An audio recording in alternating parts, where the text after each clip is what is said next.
Je n'ai pas une très haute estime de la politique américaine.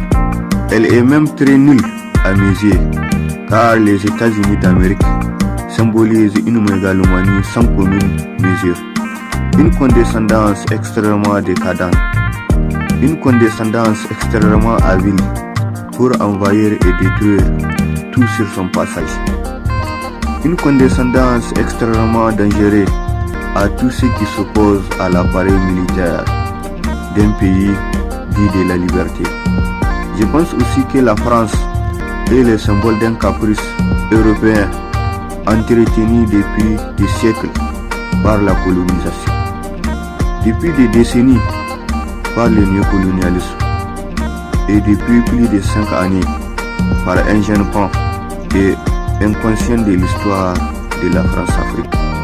La France représente le symbole d'une démocratie parasitaire qui suce le sang des Africains. Elle symbolise la référence en matière du pillage et de la rapine dans les États africains. Je pense que Macron est le symbole d'un impérialisme cultivé en Afrique depuis la faillite du général de Gaulle lors du référendum prévu par la Constitution de 1958.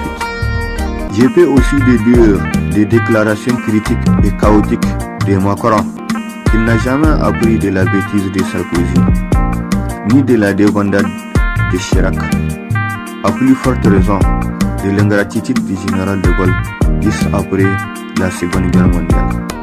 Même si depuis le XVIIIe siècle, la France est tellement liée à l'Afrique que je ne serais pas étonné qu'un jour elle devienne officiellement la République de la France-Afrique.